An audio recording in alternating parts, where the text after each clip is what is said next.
Right now, somewhere in Australia, there's a group of about a dozen primary school children, and somehow these kids have found themselves playing starring roles in Buckingham Palace's biggest digital blunder ever. On Thursday, there was a new video that showed up on the royal family's official Instagram and Twitter accounts. It's a few minutes long, and it seems initially to have been screened during the coronation concert last month. Perhaps there was some poor junior social media aide, and they had a hole to fill in their posting calendar. Or maybe some idiot who works in the palace's digital bunker just figured that it was about time to take a break from all the typical king and queen looking at things content they usually share. Either way, somebody decided that this video was appropriate. A cover of Steve Winwood's 80s classic Higher Love as sung by choirs from around the Commonwealth, that it was just the ticket for social media. Are they cute kids? Well, sure. Are they wearing national dress? Yeah. An uplifting song? All right. How could this not be a raging success? That all sounds well and good, but boy is this video a big-time fail. In fact, it makes for some very cringy viewing. Now, it's bad enough that somebody came up with this video for the concert. Obviously, they were trying to include everybody who lives in those far-flung bits of the world that constitute the Commonwealth. But why in the world did they post it on social media? Honestly, folks, it's almost like the producers were wearing their safari suits and helmets and they were sitting behind their desks in London, and they sent out a memo to the Commonwealth requesting them to find as many people and children of color as they possibly could, and then demand that they perform for the cameras. Where to begin? Well, okay, for starters, some of the choirs do look like they're happy to participate in this production, but others look like they were forced into it, and their lack of enthusiasm is pretty obvious. And then another thing is that there is this terribly paternalistic quote that's shared alongside the video. Charles is saying, quote, "I was immensely proud to see the contributions from across the Commonwealth. Each of your contributions was unique and incredibly special, and I was most touched you took the time and the trouble to contribute." Queen Victoria absolutely loved being the Empress of India, but she'd never want to go visit the place. I'm guessing she would have been a big fan, though, of this type of condescension. Come on, royal family, you have to know better by now. How are they still getting it so wrong when it comes to race and the ghosts of the empire and colonialism? I mean, is it true that nothing's changed in the last 20 years since Prince Philip asked an Aboriginal leader back in 2002, "Do you still throw spears at each other?" Harry and Meghan and all their chaos have mostly dominated royal news for a long time now. Lurking in the background, though, is a much bigger issue that Charles and company don't seem to be able to get a handle on. I'm talking about the monarchy's historic connections to slavery and the centuries that the British people spent going off to basically steal whole countries and extract as much wealth as they possibly could, not to mention all of the human rights atrocities that they committed in the process. To be fair, in this, the Windsors are not really alone.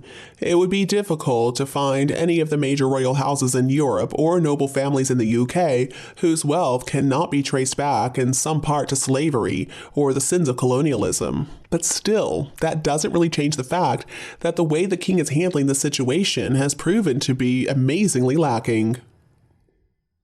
I understand, this is not easy territory to navigate, but considering that they have the best advisors out there, and they could summon a hot and cold running stream of Whitehall mandarins to help them, their failure in this way cannot be excused. Last year, William and Catherine, the Prince and Princess of Wales, went for a tour of the Caribbean, and we got to see in real time just how oblivious they appeared to be.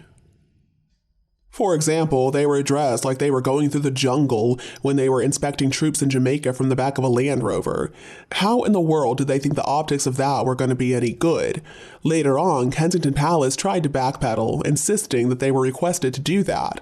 Okay, sure, that's fine, that is believable, but the fact that the palace didn't realize how this was going to look is a big problem.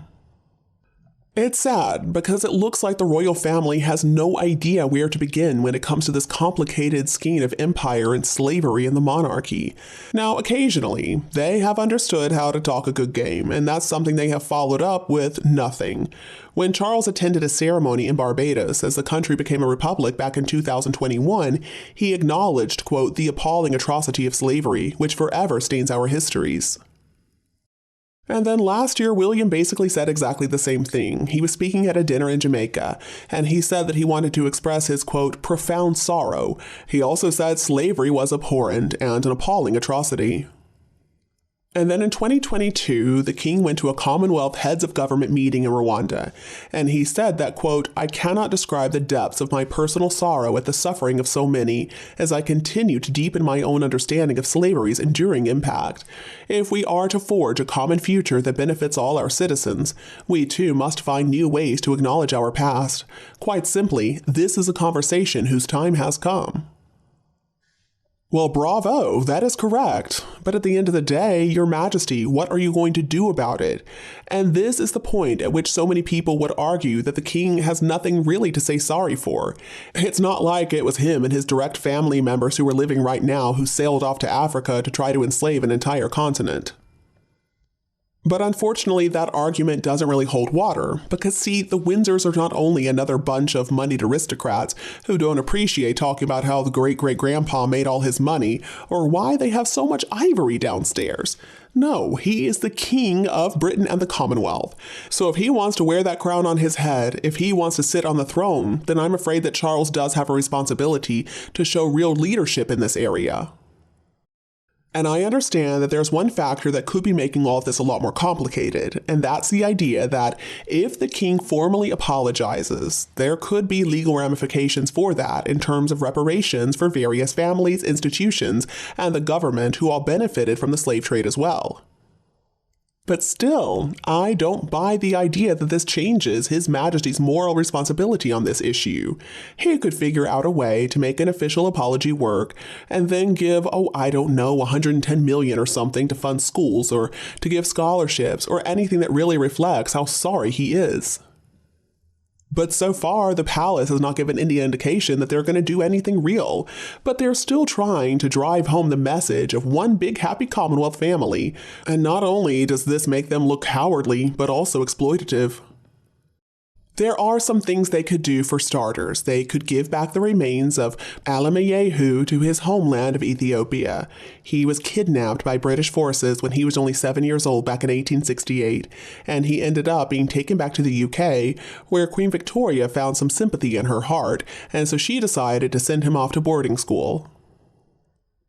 Poor thing was never happy in Britain because it wasn't his home. He ended up passing away when he was only 18 years old, and they buried him inside the same chapel at Windsor as Henry VI, Edward IV, Henry VIII, and George V.